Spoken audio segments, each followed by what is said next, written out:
Okay, so Bitcoin and cryptocurrency, Yeah, it can feel like a maze, right? totally. There's just mountains of info out there, and Yeah. it's tough to know where to begin. Hmm. But that's exactly why we're doing this deep dive. Absolutely. We dug through a ton of research, including this book, Bitcoin and Cryptocurrency Technologies, a comprehensive introduction.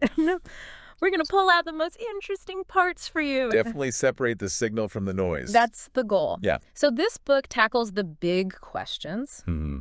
How does Bitcoin really work? What about security and anonymity? Right. And what's the future hold for all this stuff? Big questions. Big questions. It goes even deeper than that. Right. Like, did you know there were attempts to create digital currencies before Bitcoin? Oh, yeah, for sure.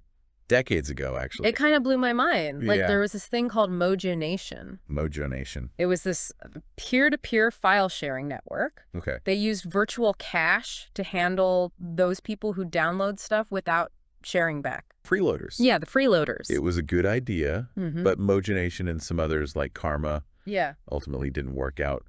They highlight a key challenge, though. What's that? The need for a central authority. Huh. Without blockchain, like we have now, Right. those systems had to rely on centralized servers. Mm-hmm. You had to trust the company running things. Makes sense. Yeah. Speaking of trust, the book also talks about the set architecture.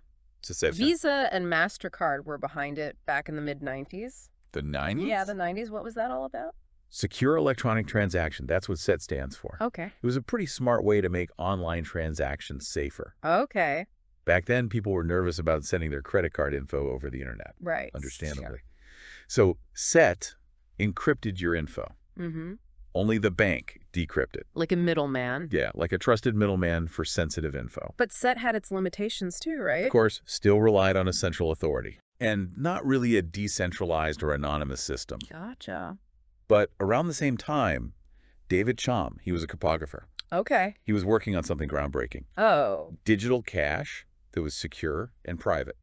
interesting. He called it blind signatures. Okay, blind signatures. That's Kind of complicated. Okay. It's clever, though. Okay. Imagine you want someone to sign a check, Okay. but you don't want them to see the amount. Mm-hmm. Blind signature hides the amount before it's signed. Interesting. So the signer verifies it's a real check Right. without seeing how much it's for.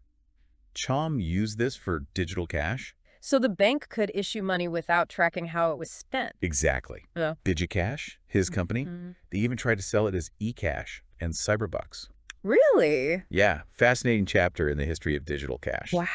They were so close. It really set the stage for everything that came next. So Bitcoin's success, Yeah. it wasn't just the tech, right? Right. It also nailed this economic idea of scarcity. Exactly. Yeah. Scarcity is what gives anything value, right? Gold, diamonds, anything. Yeah. If it's easy to copy or just create more, it loses its worth. Sure. Bitcoin handles that in the digital world. Okay. How? It uses computational puzzles to control how new Bitcoins are made and secure timestamping to record those transactions. Okay. Break those down for me. Think of computational puzzles as complicated math problems. Okay. They need serious computer power to solve. Gotcha. We call that mining. Right. Mining. Miners compete to solve them. Mhm. First one to crack it gets new Bitcoins. So that controls how many Bitcoins exist. Exactly. Now, secure timestamping is like a giant public ledger. Okay. Every Bitcoin transaction recorded in order. A permanent record. You got it. The blockchain. Blockchain. Each block of transactions is timestamped, like a digital notary. Okay. This stops someone from spending the same Bitcoin twice. So it's foolproof. Pretty much. But the book mentioned other ideas before Bitcoin that were kind of similar, right? You're thinking of B-money and BitGold. Yeah. Yeah, they were interesting. Mhm. They also use puzzles and a decentralized ledger. Okay. But Bitcoin is different. How? It's completely decentralized. No one controls There's that. no single point of failure. That's right. Wow. But how does it work technically? That's where the cryptography comes in. Okay, tell me more. It's what makes Bitcoin secure. Mm-hmm. Authentic transactions, tamper-proof, protected. Okay, so what's the secret sauce? Cryptographic hash functions. Hash functions. They're like digital fingerprints for data. Okay. Take a piece of data, like a transaction, run it through this function. Okay. The output is unique. It's called a hash. Gotcha. Almost impossible to figure out the original data just by looking at the hash. So it's a one-way street for data. Yeah, exactly. And they've got some really important properties. Like what?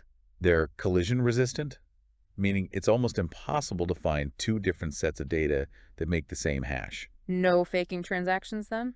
Nope. And they're puzzle-friendly, too. Puzzle-friendly. You can't just guess the input to get a certain output. So that's what makes mining so difficult? Exactly. Oh, yeah. The book also mentioned commitment schemes. Yeah, commitment schemes. I wasn't sure about that one. Think of it like a sealed envelope. Okay. Something inside. You seal it, Mm-hmm. show it to someone, they know something's there, but they can't see what it is. Okay. Bitcoin uses this for transactions. So they're hidden, Yes, the details are secret until they're revealed. but they're still binding. Right. Once you commit, Yeah, no going back. gotcha. So those commitment schemes make Bitcoin transactions secure. They're one of the things that make Bitcoin so revolutionary, for sure. Okay, I'm seeing how the pieces fit together, Good. but how are these transactions actually recorded? That gets to the heart of how Bitcoin works. Okay. Unlike a bank account, Bitcoin doesn't care about accounts at all. Really? So how does it track who has what It's all about the transaction. transaction? Every Bitcoin transaction uses previous transaction outputs as inputs Okay. and creates new outputs that can be spent later. So it's not about what you have, It's about what you've received and not spent yet. like a chain reaction. Exactly. Each transaction linked to the one before it. Okay, but how do you verify a transaction? Good question. That's one of the best things about Bitcoin. What is it? You only need to check specific outputs used in that transaction. Not the whole blockchain. No, way too slow. Bitcoin uses hash pointers to connect transactions. Hash pointers. Yeah, it's super efficient. So it's all about this web of transactions. That's the core of it. Gotcha. What about the network itself? The Bitcoin network is huge. Yeah. It's a decentralized network of computers, or nodes. Nodes. Each node has a copy of the blockchain. Wow. They work together to verify transactions and share new blocks. So everyone agrees. Exactly. It's all by consensus. The consensus. All the nodes have to agree on the same version of the blockchain. To prevent fraud. Right. And make sure everyone's on the same page. But how do new nodes join if there's no one in charge? They connect to special nodes called seed nodes. Seed nodes. Yeah, well-known nodes that help new nodes connect with others. So it's self-organizing. Exactly. Yeah. That's what makes Bitcoin so resilient. No single point of failure. You can't just shut it down. But all this activity must create some challenges. Of course. Network latency is one. Latency. How long it takes for info to travel across the network. Okay. It can cause conflicts, like when two nodes have different versions of the blockchain. Oh. Don't worry, though. Okay. Bitcoin has ways to resolve these conflicts. Like what? Clever mechanisms that make sure the network agrees on the correct version. So it's designed to handle those hiccups. It is. The book also talks about the block size conundrum. Block size conundrum. As Bitcoin gets more popular, Yeah. more transactions, more traffic. Right. Each block has limited space, though. So transactions get delayed. Exactly. It's like a traffic jam. What can be done? Big debate about that. Some want to increase the block size. Others have different ideas. Sounds complicated. It is. It's a real problem for Bitcoin. Yeah. As more people use it, it has to adapt. Makes sense. Yeah. Okay, let's get practical. What about owning Bitcoin? How do you manage it? When you own Bitcoin, you really have secret keys. Secret keys. They control your Bitcoin. Like a password? Sort of, but way more complex and secure. Okay. You use them to sign transactions. To prove you own the Bitcoin. Exactly. And keeping those keys safe is crucial. What if someone steals them? They can take your Bitcoin. And there's no getting it back. And no bank to call, no safety net. That's a lot of responsibility. It is. So how do you keep them safe? Good question. There are a few ways. Okay. Paper wallets are one. Paper wallets. You print your keys on a piece of paper. Interesting. Very secure, but not convenient for everyday use. What about other options? Hardware wallets. Okay. Little devices that store your keys offline. Like a mini vault. Yeah. And for serious security, there are even multi-signature and threshold signature schemes. Hold on, what are those? Imagine splitting your key into pieces and giving them to different people. Okay. With multi-signature, you need several pieces to sign a transaction. So it's harder to steal. Right, like having multiple locks on a safe. I like that analogy. And threshold signatures are similar. Okay. Use math to do the same thing. So there are lots of options. Definitely. The best one depends on your needs and risk tolerance. Makes sense. Yeah. Okay, let's zoom out. What about the economics of Bitcoin? What drives its price? Supply and demand, just like any currency. But what's special about Bitcoin? Well, there will only ever be 21 million Bitcoins. Okay. As more people buy and hold, the supply shrinks. And the price goes up? Exactly. It's like a digital gold rush. Makes sense. But mining also plays a role, right? Huge role. Remind me how that works again? Miners are constantly racing to solve those computational puzzles. Right, the puzzle. First one to solve it adds the next block of transactions to the blockchain. And gets rewarded with new Bitcoin. That's right. And the difficulty of those puzzles changes all the time. Really? To keep a new block coming out roughly every 10 minutes. No matter how many miners are competing. That's the idea. It keeps things stable and secure. So mining keeps the whole network running smoothly. It does. But mining itself has changed a lot. Oh, how so? Early days, you could mine on a regular computer. Really? Yep. But then GPUs came along, like what you use for gaming. So it's like a tech arms race. Exactly. Now it's all about specialized hardware called ASICs. ASICs. Okay. Custom built just for Bitcoin mining. So has that hurt decentralization? Good question. There's debate about that. Okay. As mining got more specialized, we saw big mining pools emerge. Mining pool. Miners team up to boost their chances of finding blocks. Makes sense. But what if a few get too powerful? That's a valid concern. People are working on making mining more accessible again. That's good. Yeah. Okay, let's talk about anonymity. Okay. How anonymous is Bitcoin really? It's more like pseudonymity. Pseudonymity. Transactions are linked to addresses, not real names. Okay. But it's not completely anonymous. So that's like using a nickname online. Yeah, you're not revealing your real name, but your actions are still traceable. How so? The blockchain is public. Everyone can see it. Yeah, anyone can see transactions for any address. Okay. Those addresses don't give away your name, but they can be linked to real people. So if you buy something with Bitcoin and give your address... That address is linked to your transaction. Gotcha. Or if you use an exchange that verifies your identity, Right. that info can be linked to your account and therefore your Bitcoin. So anonymity fades in the real world. Exactly. And there's something called transaction graph analysis. What's that? Researchers analyze patterns in transactions to find addresses that might belong to the same person. Like digital detective work. Yeah, pretty much. Yeah. But the book also talks about mix. It's a way to hide the trail of your transactions. Okay, how? You send your Bitcoin to a mixing service. Okay. They mix your coins with others and send them out randomly. So it's harder to trace. Exactly. Like Wait. throwing your Bitcoin into a big pot with everyone else's. But it's not perfect, right? No, you still have to trust the mixing service. And they can be compromised. Yeah, it happens. It's a trade-off between privacy and transparency. Gotcha. Yeah. The book then dives into alternative mining puzzles. Why do we need alternatives? The current puzzle favors those specialized ASIC miners. Right. The mining arms race. People are worried about centralization. A few big miners controlling everything. Yeah. So alternative puzzles are meant to level the playing field. So regular computers can compete again. Exactly. But designing them is tough. I bet. Regular computers still have their strengths and weaknesses. Right. So some ideas focus on puzzles that need a lot of memory. Okay. Memory is more evenly spread across computers. Others use complex math that's hard for ASICs to handle. So it's more about brains than brawn. You got it. And some even want to use useful computations for proof of work. Like scientific research. Exactly.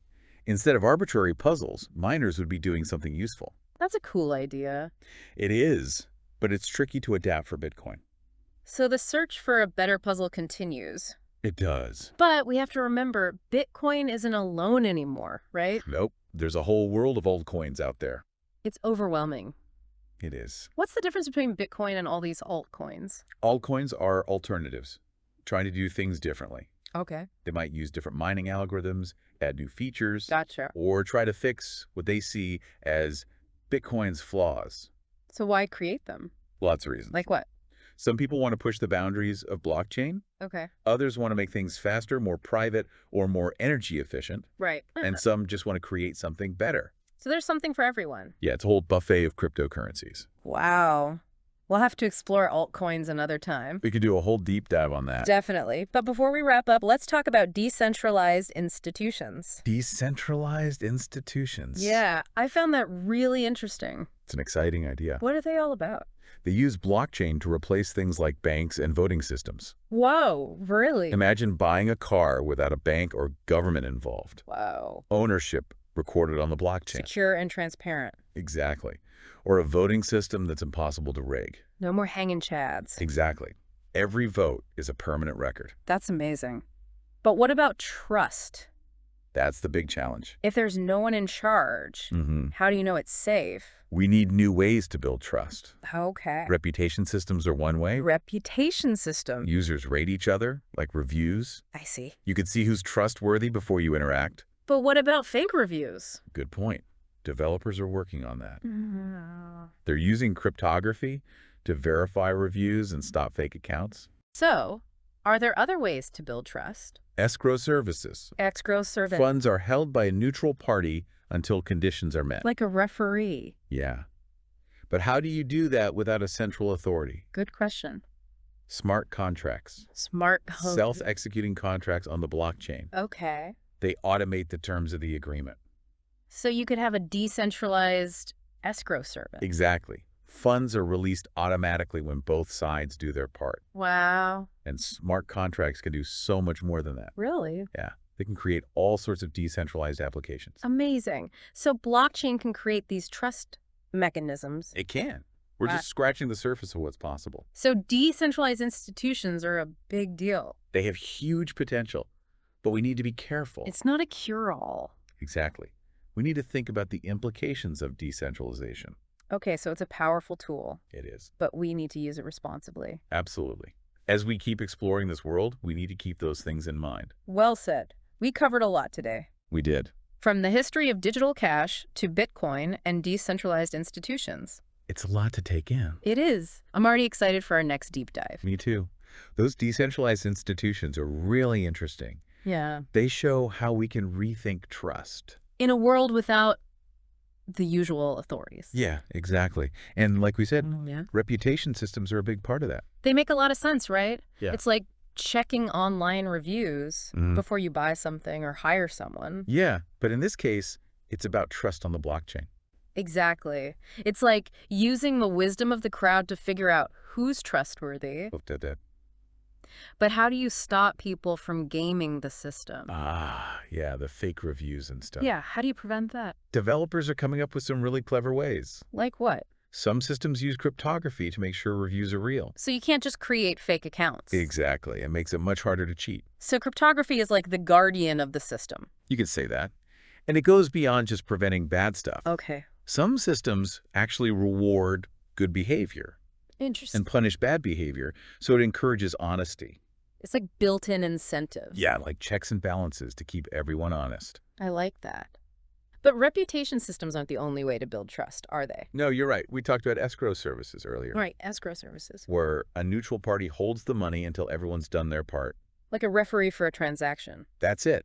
But how do you do that when everything's decentralized? Good question. That's where smart contracts come in. Smart contracts, right? They're like contracts that enforce themselves. On the blockchain. Right on the blockchain. You could set up an escrow service with a smart contract. Okay, so the funds are automatically released. When both sides have done what they agreed to. So no need for a middleman. Exactly. It reduces the risk of disputes and fraud, too. Wow. So smart contracts are like, Yeah. they're like the enforcers of the agreement. You got it. And they can be used for so much more than just escrow. Really? Like what? All sorts of decentralized applications. They're called dApps. The dApps, okay. Yeah, they automate all kinds of complex stuff. It sounds like smart contracts could change a lot of things. Definitely could.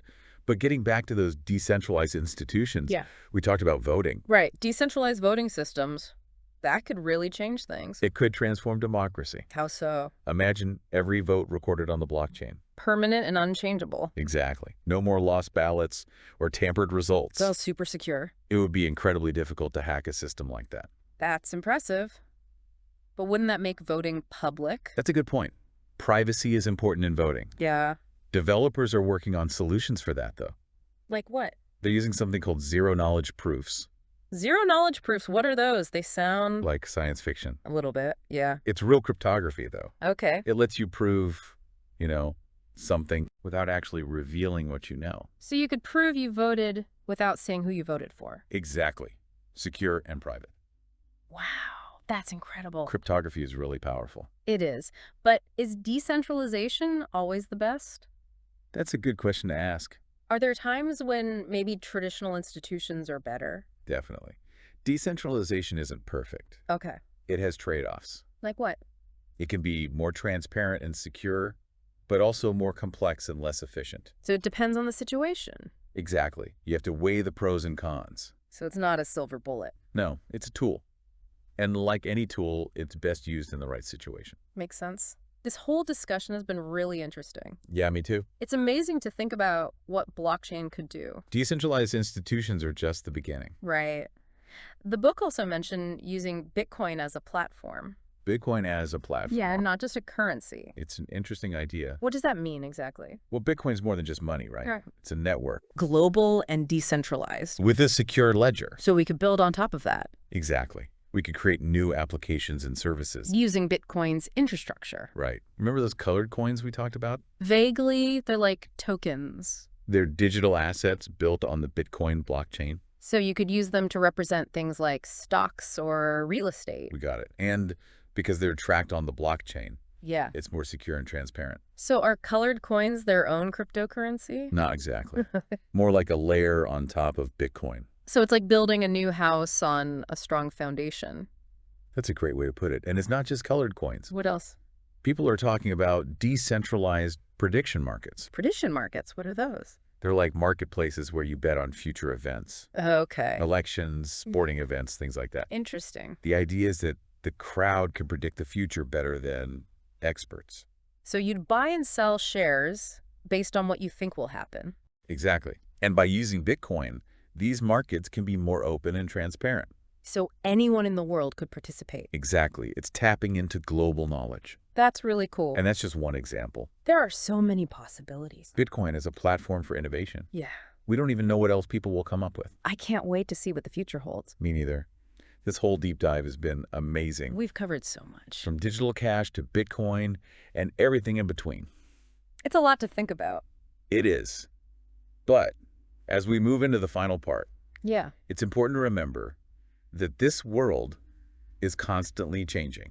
What we know today might be totally different tomorrow. Exactly. So as we look to the future, Yeah.